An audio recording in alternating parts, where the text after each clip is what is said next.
Que a paz do Senhor seja com nós todos. Mais uma vez estamos aqui para fazermos um curto estudo da nossa lição da Escola Sabatina, que não é outra coisa senão estudo da Palavra de Deus através de perguntas e respostas.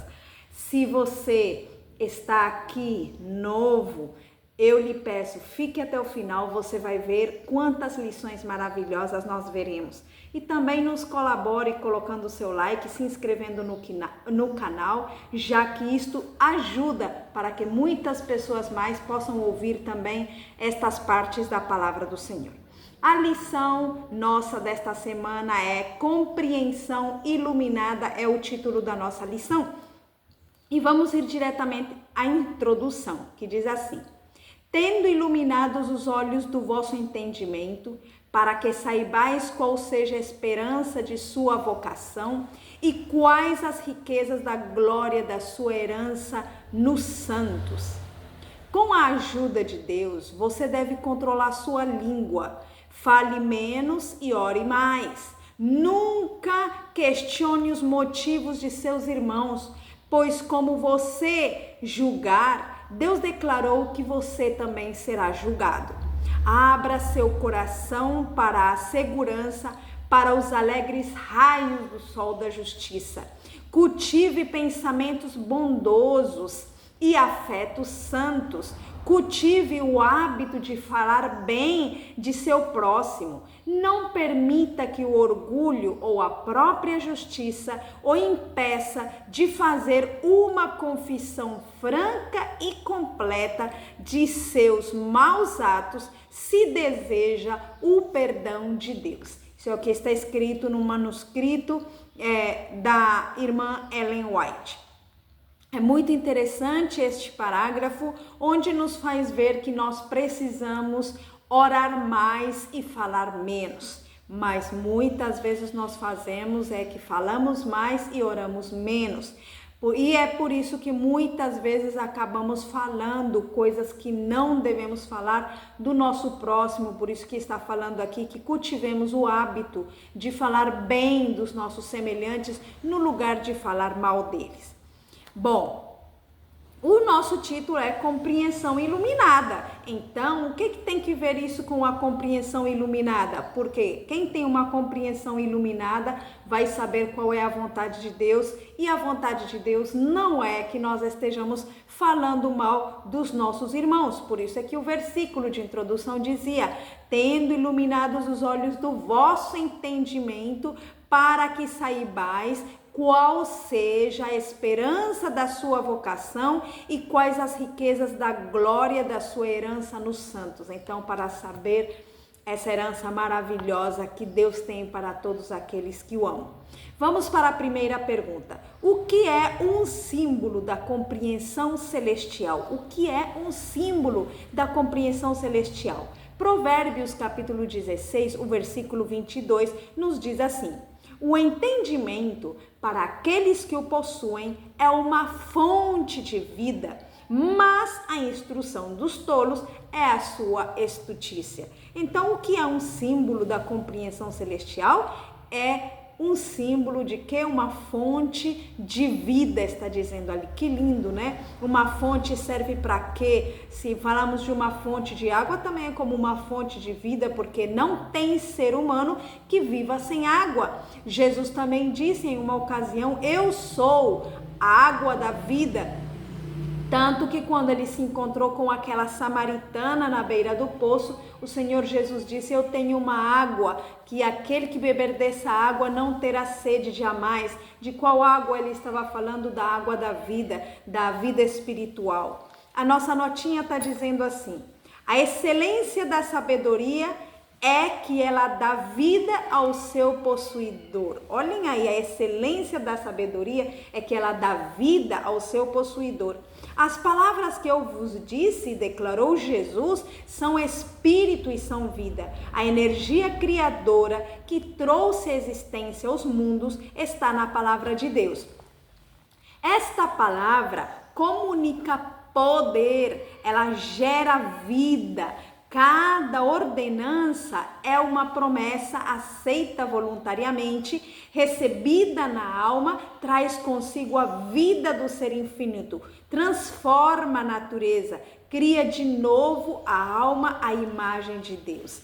Então não é somente aquela palavra daquelas coisas que já estão cumpridas na nossa vida, mas sim aquelas promessas de Deus que nós nos apropriamos, que cremos, que pensamos, elas já trazem vida ao nosso ser. Pergunta número 2. Quais dois princípios divinos se combinam na verdadeira compreensão? Quais dois princípios divinos se combinam na verdadeira compreensão? Vamos ler agora a palavra do Senhor em Provérbios, capítulo 19, o versículo 8, que nos diz assim: o que adquire entendimento ama a sua alma, o que cultiva a inteligência achará o bem. Então, quais são esses dois princípios divinos que se combinam na verdadeira compreensão? Aqui está falando o que adquire o entendimento ama a sua alma, já temos um. O que adquire o entendimento e o que cultiva a inteligência achará o bem. Então aí estamos os dois, o entendimento e a inteligência, os dois se combinam na verdadeira compreensão. Vamos ler agora a notinha que diz assim: religião significa dedicar-se inteiramente ou diariamente a Deus. Significa mansidão e humildade de coração. Significa aceitar tudo o que vem como vitória, deixando que o louvor flua de volta para Deus. O Senhor diz: quem oferece louvor me glorifica. À medida que louvamos a Deus, a alma se fortalece em poder espiritual. Que maravilhoso! Então, o que eu achei interessante nesta nota é o seguinte: que religião significa dedicar-se diariamente a Deus. Não é somente o sábado, não é somente um dia por semana ou os momentos em que nós vamos para a igreja. Nós precisamos nos dedicar todos os dias ao Senhor. Significa mansidão e também humildade de coração. Significa aceitar tudo o que vem como uma vitória, está dizendo aqui, deixando que o louvor flua de volta para Deus. Eu fico admirada porque tem pessoas que eu conheço que estão passando por dificuldades muito grandes e essas pessoas dizem: eu só tenho que dar graças a Deus, graças a Deus. Que coisa, né? Eu fico admirada porque tem pessoas que estão em muito melhores condições e reclamam de tudo, mas tem pessoas que estão em condições péssimas, no entanto, só tem que agradecer a Deus. E realmente, quando nós cultivamos esse espírito de agradecimento e dos nossos lábios sai o louvor, sabendo que tem pessoas que estão em condições muito piores do que nós, que têm problemas maiores do que nós, então nós vemos como Deus é maravilhoso, aprendemos a agradecer, mesmo aquelas coisas pequenas que nós temos de bênçãos que Deus nos dá. Graças a Deus eu tenho aprendido isso. Tem momentos que eu estou doente, eu só digo: Senhor, muito obrigada, Pai, porque mesmo que eu estou doente, eu sei que tem pessoas que estão em piores condições. Tem pessoas que às vezes não conhecem nenhum remédio natural que fazer, mas Tu nos tens dado sabedoria, Senhor, nos remédios naturais, e a gente em casa mesmo podemos fazer os remédios naturais. Então tem muitas coisas para agradecer. Por isso devemos combinar o entendimento com a inteligência. E esta combinação vai fazer que nós pensemos mais positivamente, que aprendamos a ser agradecidos também ao Senhor. E assim também poder louvá-lo, porque quando há agradecimento, há também um desejo de louvar e glorificar a Deus. Pergunta número 3. Portanto, o que o Senhor instrui seus filhos a fazer? Portanto, o que o Senhor instrui seus filhos a fazer? Marcos capítulo 12, versículo 32 e 33 nos diz: E o escriba lhe disse: muito bem, mestre, e com verdade disseste que há um só Deus, que não há outro além dele, e que amá-lo de todo o coração e de todo o entendimento e de toda a alma e de todas as forças, e amar ao próximo como a si mesmo, é mais do que todo todos os holocaustos e sacrifícios. Então, o que o Senhor instrui seus filhos a fazer? A amar a Deus, né, de todo o coração, de todo o entendimento, de toda a alma, de todas as nossas forças e também a amar aos nossos próximos como a nós mesmos. Vamos ler aqui a notinha de explicação. O primeiro e grande mandamento é: amarás ao Senhor teu Deus de todo o teu coração e de toda a tua alma e de todas as tuas forças e de todo o teu entendimento. Amá-lo a Ele, ser infinito e onisciente, de toda força, entendimento e coração, implica o mais alto desenvolvimento de todas as capacidades. Significa que no ser todo, corpo, espírito e alma, deve a imagem de Deus ser restaurada. Semelhantemente ao primeiro, é o segundo mandamento: amarás ao teu próximo como a ti mesmo. A lei do amor pede a consagração do corpo, espírito e alma ao serviço de Deus e de nossos semelhantes. De uma maneira cada vez mais plena, nos tornamos participantes da natureza divina. Somos habilitados para o céu, pois o recebemos em nosso coração.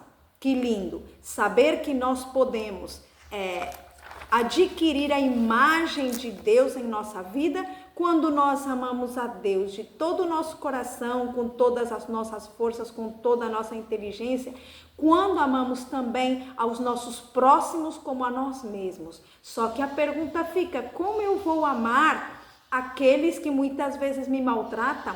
Como é que eu vou amar a Deus a quem eu não vejo? Mas é através da palavra de Deus, quando nós nos ajoelhamos e pedimos ao Senhor. Mateus 7,7 diz: pedi e se vos dará, buscai e achareis, chamai e a porta se abrirá. Então temos que pedir ao Senhor, Ele é a fonte do amor. Se vamos àquela fonte do amor, com certeza Ele nos dará amor. Vamos para a pergunta número 4. Que transformação ocorre em cada seguidor de Cristo? Romanos 12:2 diz: e não sede conformados com este mundo, não sede conformados com este mundo, mas sede transformados pela renovação do vosso entendimento, para que experimenteis qual seja a boa, agradável e perfeita vontade de Deus. Então, que transformação ocorre em cada seguidor de Deus? Ocorre a renovação, a transformação do entendimento. Muitas vezes, quando nós não temos o temor do Senhor, entendemos as coisas de uma maneira, mas quando nós amamos ao Senhor e começamos a buscá-lo do nosso coração, a gente vai entender outra coisa totalmente diferente que o que nós entendíamos quando não tínhamos o temor do Senhor. Por isso que diz aqui que nós, ou seja, os filhos de Deus, não vão se conformar ao mundo, mas sim serão renovados pelo entendimento. Para quê? Para experimentar qual seja a boa, agradável e perfeita vontade de Deus. A notinha nos diz: não é por um ato isolado que é formado o caráter, mas pela repetição de atos é que se estabelecem hábitos e se confirma o caráter. Para ter um caráter semelhante ao de Cristo, é necessário agir como Cristo agia. Os cristãos exibem um santo temperamento e suas ações e seus impulsos são induzidos pelo Espírito Santo. Que maravilha! Queridos irmãos, nos deixemos guiar pelo Espírito Santo.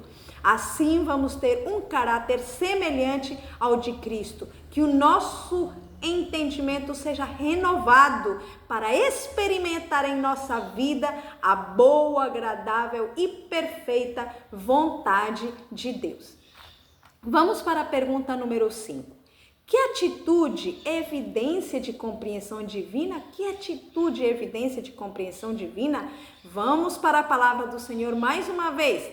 Provérbios, capítulo 11, versículo 12, diz assim: o que despreza o seu próximo, carece de entendimento, mas o homem entendido mantém-se calado, se mantém calado. Olhem que interessante. O que despreza o seu próximo carece de entendimento, não tem entendimento, mas o homem entendido se mantém calado. O que quer dizer isso? Eu entendo que o desprezar ao nosso próximo, muitas vezes o fazemos com palavras, como dizia a nossa notinha de introdução, e às vezes a gente começa a desprezar, começa a falar mal do nosso próximo, mas o homem entendido, ele vai se manter calado, melhor não falar nada. Muitas vezes até começamos a falar coisas de pessoas, o nosso parecer, o que nós achamos. E quando vamos ver a situação realmente, nós vemos que é outra coisa totalmente contrária do que nós estávamos pensando. Por isso não devemos confiar nos nossos pensamentos, nos nossos preconceitos que muitas vezes temos das pessoas. Temos que melhor ficar calados. Isso é entendimento. A notinha diz: tratai gentilmente com os seres humanos, com o coração tomado de ternura espiritual, insinuai-vos nos corações convencidos, fazendo-os derreter-se. Sejam vossas palavras imersas no óleo celestial, seja esvaziado em vasos preparados, a fim de que ele seja comunicado aos que estão à procura da verdade. Então, tratai gentilmente com os seres humanos. Essa é a atitude e evidência de que nós temos uma compreensão divina, que temos, como diz o nosso título, uma compreensão iluminada. Se nós ainda falamos mal dos nossos irmãos, se estamos com maus sentimentos acerca de alguém, peçamos a Deus que nos dê a sabedoria divina, porque a compreensão iluminada é tratar gentilmente e bem as outras pessoas. Pergunta número 6.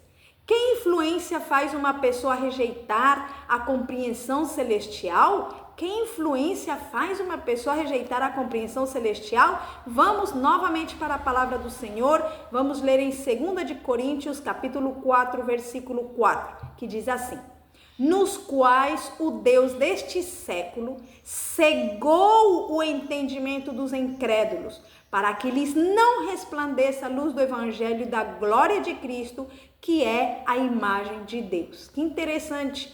Então, que influência faz uma pessoa rejeitar a compreensão celestial? O Deus deste século. E qual é o Deus deste século? Que cegou, diz, o entendimento dos incrédulos. É a influência do pecado, dos prazeres deste mundo, né? Todas essas coisas deste mundo que nos afastam de Deus, isso é o Deus deste século. Os prazeres, modas, coisas deste mundo que nos traz mais atenção do que Deus. Essas coisas são as que têm cegado muitas vezes o nosso entendimento, ou o entendimento dos incrédulos, né? Diz ali: muitas vezes nós estamos na igreja, mas nós percebemos que em alguns aspectos nós temos sido cegados por falta de entendimento, por falta de compreensão iluminada, por falta de mais oração, de pedir mais compreensão ao Senhor. A notinha diz: com o pecado, a semelhança divina se deslustrou, obliterando-se, quase enfraqueceu-se a capacidade física do homem e sua capacidade mental diminuiu. Ofuscou-se-lhe a visão espiritual, tornou-se sujeito à morte. Todavia, a raça humana não foi deixada sem esperança. Por infinito amor e misericórdia, foi concebido o plano da salvação, concedendo-se um tempo de graça. Que maravilhoso! Mesmo que o inimigo tenha cegado o entendimento de nós todos, o Senhor não nos deixou sem esperança. Ele trouxe uma luz através de Jesus Cristo, trouxe esperança para que todos aqueles que desejam que essa cegueira espiritual seja banida, possa ser limpos os seus olhos e possam enxergar e possam ter essa compreensão iluminada, essa compreensão celestial que Deus quer dar para cada um de nós. Vamos para a pergunta número 7. Que triplo efeito será visto na vida espiritual daquele que aceita a sabedoria divina? Em Efésios capítulo 1, versículo 17 e 18 diz assim: para que o Deus de nosso Senhor Jesus Cristo, o Pai da glória, vos dê em seu conhecimento o espírito de sabedoria e de revelação, tendo iluminados os olhos do vosso entendimento, para que saibais qual seja a esperança da sua vocação e quais as riquezas da glória da sua herança nos santos. A notinha nos diz: a cultura moral, a intelectual e a física devem ser combinadas a fim de produzir homens e mulheres desenvolvidos e equilibrados. Então, que triplo efeito será visto na vida espiritual daquele que aceita a sabedoria divina? Será o triplo efeito da cultura moral, intelectual e física. Então, essas são as três coisas que deve se ver no desenvolvimento espiritual de cada pessoa. Vamos então ver aqui quais são as lições que nós aprendimos através desta lição. Nós vimos que essa compreensão iluminada para quem a tem é uma fonte de vida. Nós vimos também que entendimento e inteligência se combinam. Vimos também que esse entendimento, para quem tem essa fonte de vida, o que vai fazer essa pessoa? Qual é o mandamento que Deus nos dá? Amar a Deus sobre todas as coisas, de todo o nosso coração, de toda a nossa alma, de todas as nossas forças, e também amar aos nossos próximos como a nós mesmos. Nós vimos também através desta lição que o Senhor ele vai fazer uma transformação do nosso entendimento quando nós estamos dispostos a receber essa sabedoria divina. Quando nós temos essa compreensão iluminada, vai ter uma transformação do nosso entendimento para que nós experimentemos na nossa vida qual é essa vontade de Deus. Outra coisa que nós vimos, que um dos frutos dessa transformação de entendimento é tratar gentilmente as pessoas, tratar com amor, não tratar, mesmo se a pessoa tenha nos tratado mal, nós não vamos responder mal por mal, trataremos gentilmente as pessoas, assim como Jesus tratou a todas as pessoas, até os inimigos dele. A outra pergunta que nós vimos também aqui é que o inimigo ele tem cegado o entendimento. Isso é já ao contrário. Essas são as pessoas que não aceitam a compreensão divina, que não têm a compreensão iluminada, então o seu entendimento está totalmente cegado através do pecado das coisas deste mundo. Mas aqueles que são transformados pelo entendimento, então eles vão se desenvolver em três áreas que nós vimos: na cultura moral, intelectual e física, para a honra e glória de Deus. Queridos, que Deus abençoe a cada um de nós, que possamos em oração, em búsqueda de Deus, e também buscando cada dia meditar nas suas palavras, que o nosso entendimento possa ser renovado para que na nossa vida possa se revelar a vontade de Deus. Que Deus abençoe a todos. Amém.